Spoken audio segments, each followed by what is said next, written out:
Hello friends, कसे आहात तुम्ही? आय होप तुम्ही सगळे सुखी आणि स्वस्थ असाल.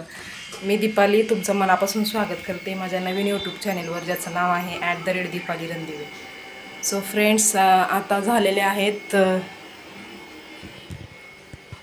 सकाळच्या 5:45 झालेले आहेत. आणि फ्रेंड्स, हे बघा, हे माझ्या किचनमधले, हे किचन गार्डनमधले झाडं, हे मिरचीचं झाड आहे. याला छोटी छोटी फुलं आलेत. आता त्याला मिरच्या येतील आणि मिरच्या पण भरपूर प्रमाणात येतात याला. आणि हा मोगरा, याचा सुगंध एवढा छान आहे, एकदम सुंदर. आणि हा कढीपत्ता बघा किती मोठा झाला आहे. आणि त्याला ही छोटीशी फुलदाणी आता पुरत नाही आहे, त्याला मोठी फुलदाणी घ्यावी लागेल. आणि ते वेल आहे शोचं. आणि फ्रेंड्स, काल मी किचनची डीप क्लिनिंग केली, त्यामुळे हा जो टप आहे हा मी आता बाहेर काढला. हा भंगारमध्ये देणार आहे, कारण याचं झाकण चिरलं आहे. आणि ते झाकण चिरल्यामुळे त्यामध्ये कॉक्रोच वगैरे जात होते, त्यामुळे मी हा टप आता भंगारमध्ये देणार आहे. आणि फ्रेंड्स, पहाटे 3:30 वाजता उठून मी माझ्या मिस्टरांचा डब्बा तयार करून देते. मिस्टरांचा डब्बा बनवण्यामध्ये जे भांडे मुसरे झालेले आहेत ते सगळे मी आता लगेच घासून घेते, कारण ज्यामुळे म्हणजे किचन क्लीन पण होईल आणि थोडंसं याच्यावरची अडचण पण कमी होईल.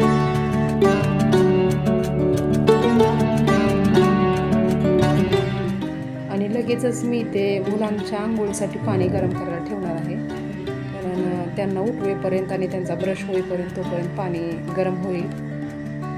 आणि लगेच हे किचनवरची जी भांडी घासलेली आहेत ते पटापट मी मांडणीला लावून घेते आणि किचन पूर्ण रिकामी करून घेते.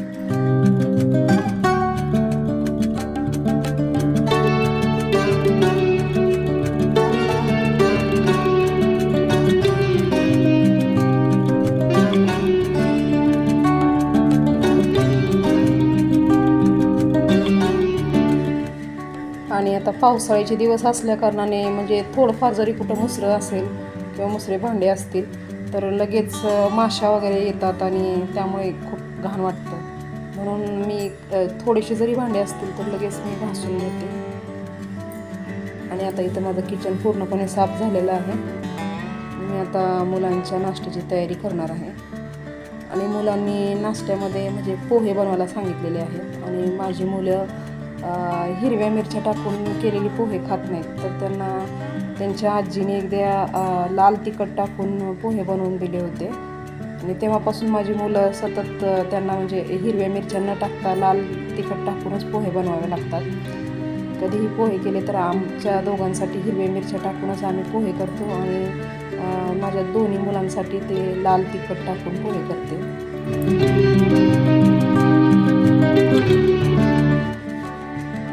आणि तसं तर रोजच्या डेली बेसिकमध्ये माझ्या मुलाची शाळा सकाळी 11ची असते, पण सॅटर्डे असला की मग त्याची शाळा 7 वाजता असते. प्रत्येक सॅटर्डे असेल त्याला 7 वाजता जावं लागतं. त्यामुळं रोज उशिराची शाळा असल्यामुळे त्याला लवकर उठावं लागत नाही. आणि सॅटर्डेला म्हणल्यावरती त्याला लवकर उठावं लागतं, त्यामुळे तो खूप कंटाळा करतो आणि त्याला उठवण्यासाठी खूप उशीर लागतो मग आम्हाला.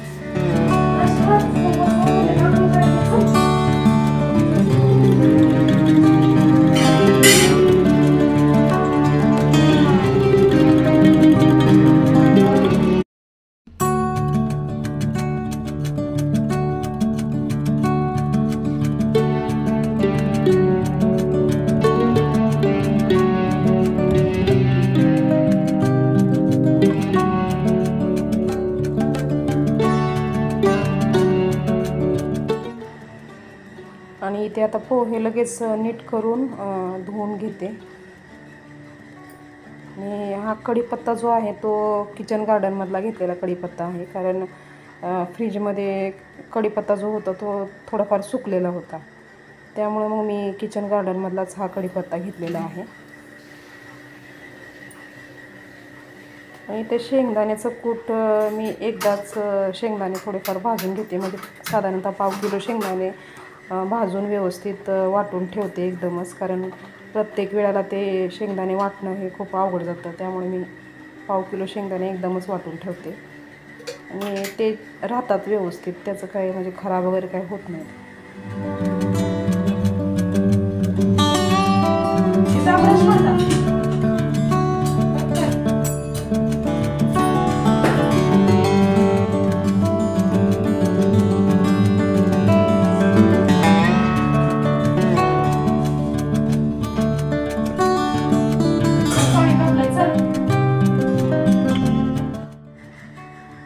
आणि ते राई जिरे वगैरे टाकून घेते तेलामध्ये. आणि हा कढीपत्ता, किचन गार्डनमधला कढीपत्ता.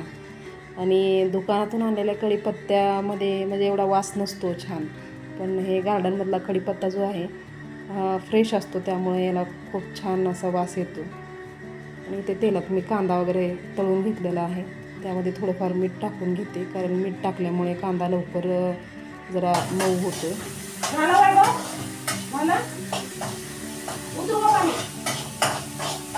पाणी देऊ का?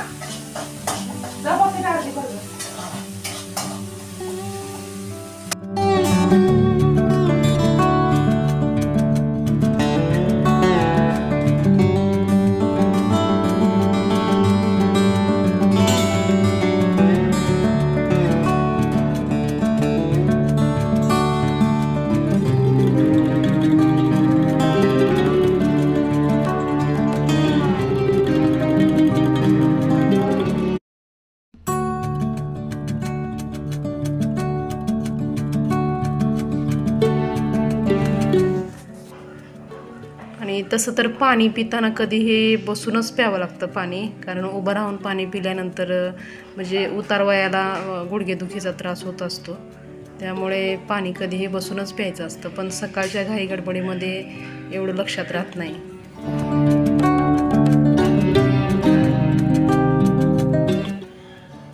आणि ते पोह्यांमध्ये फक्त मी राई जिरे, कांदा, कढीपत्ता आणि थोडंसं लाल तिखट आणि थोडीशी हळद आणि शेंगदाण्याचं कूट आणि हे पोहे एवढंच टाकलेलं आहे. सांगायचं राहिलं, आणि भरपूर जण म्हणजे पोह्यांमध्ये अख्खे शेंगदाणे म्हणजे तेलामध्ये तळून टाकतात, पण तसं जर टाकलं तर मग माझी मुलं सगळे शेंगदाणे बाहेर काढून ठेवतात, त्यांना ते अख्खे शेंगदाणे टाकलेले आवडत नाही, त्यांच्या पोह्यामध्ये खूपच टाकावं लागतं. आणि आता इथे ऑलमोस्ट पोहे तयार झालेले आहेत, तर आता हे झाकून ठेवते. आणि माझ्या मुलांचा ब्रश वगैरे पण करून झालेला आहे, त्यांना पटापट आंघोळीला पाणी वगैरे उतरावून देते. आणि त्याच्या अगोदर हे पटापट जेवढं सामान काढलेलं आहे ते मी व्यवस्थित लावून घेते.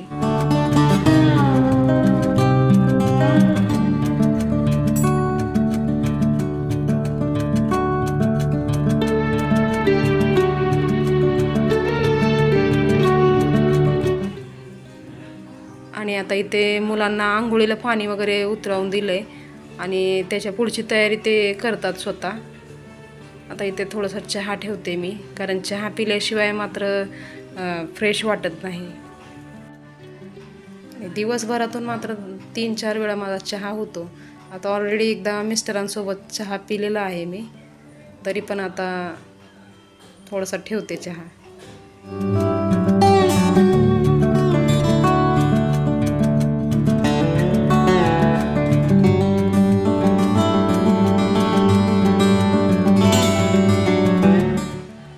आणि आता इथे चहाचं पाणी गरम झालेलं आहे, त्यामुळे त्यामध्ये थोडासा चहाचा मसाला टाकते, थोडासा एकदम. आणि त्यानंतर चहापत्ती टाकून घेते. एकच कप करायचं, त्यामुळे एकच चमचा टाकून घेते चहापत्ती. आणि साधारणतः 1-1.5 चमचा साखर टाकते, कारण मला जास्ती गोड आवडत नाही. गोड चहा पिला तर मग उचमळल्यासारखं होतं, उलटीसारखं होतं, त्यामुळे मला सपक चहाच प्यायला आवडतो.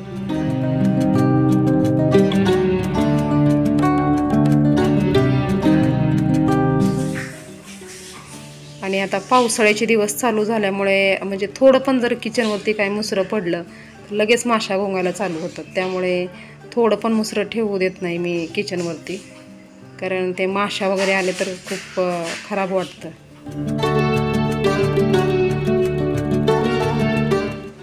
आणि आता चहाला उकळी येईपर्यंत मी हे पोह्यासाठी काढलेले जेवढं सामान होतं ते पटापट धुवून ठेवते. आणि काल किचनची डीप क्लिनिंग झाल्यामुळे आज किचन खूप स्वच्छ वाटते आणि त्यामध्ये काम करायला एक वेगळाच उत्साह येतो. आणि माझे मिस्टर आणि माझी मुलगी ह्या दोघांना पण दुधाचा चहा आवडत नाही. आणि आता ऑलमोस्ट चहा तयार झालेलाच आहे आणि आता शांत वातावरणामध्ये निवांतपणे चहा पीत बाल्कनीत बसायचा आनंद वेगळाच असतो.